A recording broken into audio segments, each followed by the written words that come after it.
Today is 5/25/2015 at 9:47 a.m. on a Monday. And I'm going to tell you what I know about bowling. Bowling, see, I got my marshmallow and rope bowling alley right there. Those are marshmallows. See, these are marshmallows. See? Marshmallows. And got them in the formation of a bowling formation, bowling pin formation. And that orange line right there is this right here. That's my foul line. And bowling consists of 10 pins, which each lane I think has like 30 pins with an automatic racking system. And then you got the lanes where your bowling ball can go in without hitting any pins. And from the inside of this lane to the inside of this lane, it's like 44 to 45 inches. It's 44 to 45 inches. And pins are set up at 5 inches from center to center, 5 inches, 5 inches from center to center, 5 inches, 5 inches from center to center, 5 inches. See, from there to there, there to there, there to there to there. The same thing here and here. They're 5 inches apart.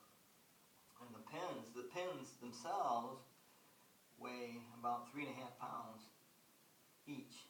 So every time you throw a bowling ball down the lane, you're knocking down over 30 pounds of pins. About 35 pounds of pins. But so your bowling balls range from 6 inches, 6 inches, not inches, 6 pounds, from about 6 pounds to 16 pounds.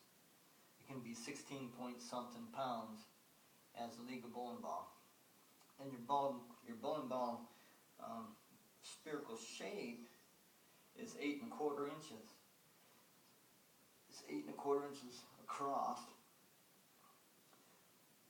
So if this was your bowling ball, it'd be 8 1/4 inches from side to side. It's 8 1/4 inches. But and you have 10 frames in a game. And if you get a strike in your 10th, then you get 2 more frames. And whenever you get a spare, you count the next ball plus that spare. And whenever you get a strike, you count the next ball and the next 2 balls with that strike. You count the next 2 balls with that strike.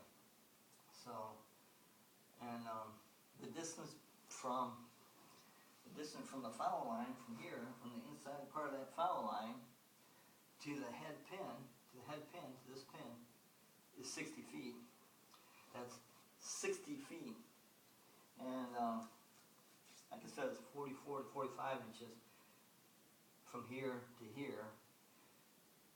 So it's 44 to 45 inches for your lane. And then you got the gutters on the outside of both sides of the lane.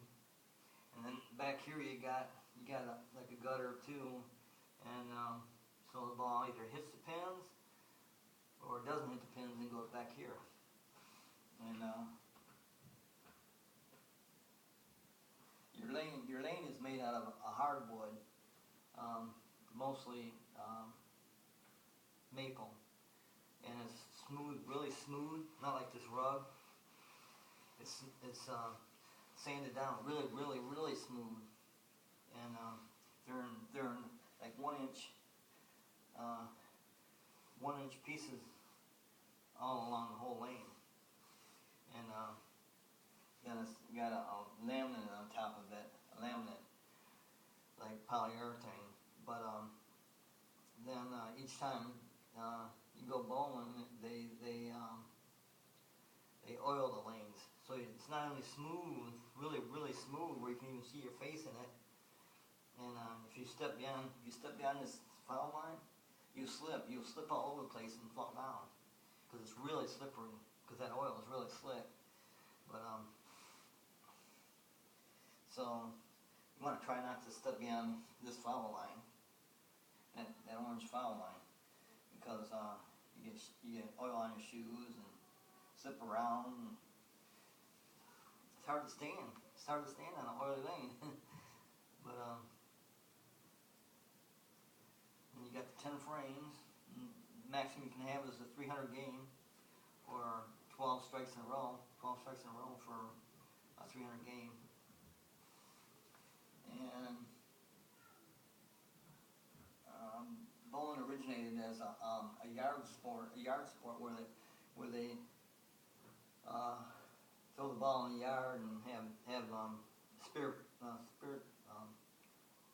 like pins that were like this or like that.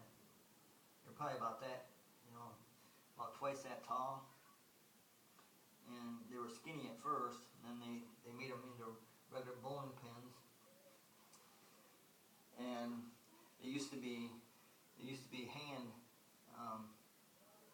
hand set up. So you had someone back here setting up this lane and this lane, and when you bowl on 2 lanes, with either from a 6 pound to a 16 point something pound ball. 16 point something pound ball is the heaviest, and 6 pounds is the lightest. I had one.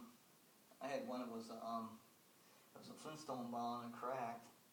A 6 inch or a 6 pound bowling ball and cracked like an egg, because their shell is so thin. It had that white stuff in it. The white what do you call it? Styrofoam. It had styrofoam inside it, and a very small, very thin wall. So it cracked. I had a couple of them cracked that were 6 pound. But the 6 pounders at the bowling alley probably get cracked. But it just depends on who made it and how thick the wall is of the bowling ball. But the bowling ball itself is 8 1/4 inches across. So you got it like this, from here to here, 8 1/4 inches. And what else I got to say?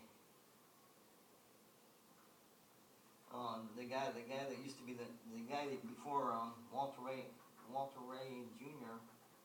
or Walter Williams Jr. The guy before Walter Williams Jr.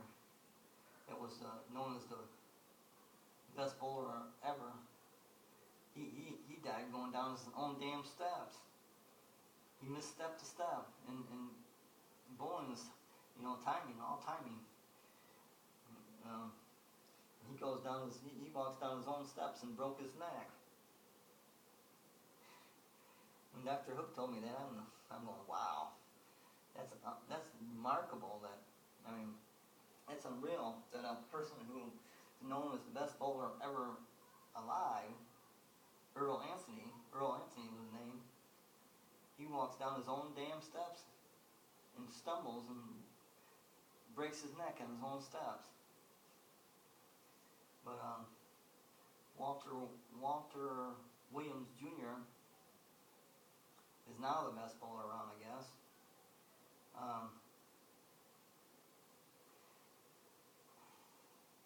And that's basically it. Whenever you have a spare, you count the next ball with that spare, and whenever you have a strike, you count the next 2 balls with that strike. So, and then that's how bowling's added up. Then on the 10th frame, if you get a strike, you get 2 frames. You get to throw the ball twice, for 2 more frames. So you kind of earn 2 more frames if you have a strike on your 10th frame. So that's about what I know about bowling. The weights of the pins, the weights of the bowling balls, and the length and width of the lane.